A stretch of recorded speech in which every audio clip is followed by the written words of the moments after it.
बताना चाहूंगी कि सभी ने कहा, सरकार की बात कही। मैं सरकार, मुसलमान, ईसाई इन सब बातों में नहीं कहूंगी, क्योंकि मेरे गुरुजी कहते हैं कि जब हिंदू सभा हो तो हिंदुओं की ही बात की जाती है, किसी और की बात करना हिंदू सभा के खिलाफ है। तो मैं आप सभी को एक छोटी सी बात कह के अपनी वाणी को विश्राम करूंगी कि भारत देश में आज हमारा कोई अधिकार नहीं है।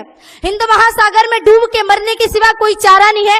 मुसलमान हज करने के लिए जाएं तो उनको सब्सिडी दी जाती है और अमरनाथ की यात्रा पे हिंदुओं से टैक्स लिया जाता है। तो क्या हम गर्व से कहेंगे कि हम हिंदू हैं? किस तरह से कहेंगे?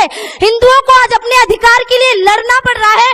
लोकसभा के चारों तरफ जाके घिराव करना पड़ रहा है कि सांप्रदायिक हिंसा बिल लागू ना हो। सरकार से ये प्रार्थना है, हिंदुओं को अपने देश के लिए लड़ाई करनी पड़ी है, अपनी भारत माता के लिए, अपनी गौ माता के लिए, और वो संत उसके लिए लड़ रहे हैं। मेरे भाइयों, बहनों, माताओं, सबसे निवेदन करूंगी कि अगर ये संत समाज, ये संस्कृति खतरे में आ गई तो एक ना एक दिन हम सभी खतरे में आ जाएंगे और इसको हमें बचाना है। आखिरी बात कहूंगी कि आंधियां चलने लगी, अब ज्वार को पैदा करो, कंठ में क्रंदन नहीं, हुंकार को पैदा करो, फिर से सजने लगी कुरुक्षेत्री समय की भूमिका, पार्थ तुम गांडीव में टंकार फिर पैदा करो।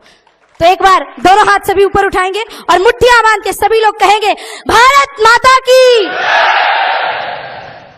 ये शेरों की आवाज नहीं हो सकती, शेर की आवाज में ललकारना है, क्योंकि इस भारत देश से कुप्रचार को, भ्रष्टाचार को, आतंकवाद को और राजनीति को, क्योंकि रामचरितमानस में कहा राज धर्म सर्वस्व एतनोई, हमें राजधर्म लाना है वापस, राजनीति को मिटाना है।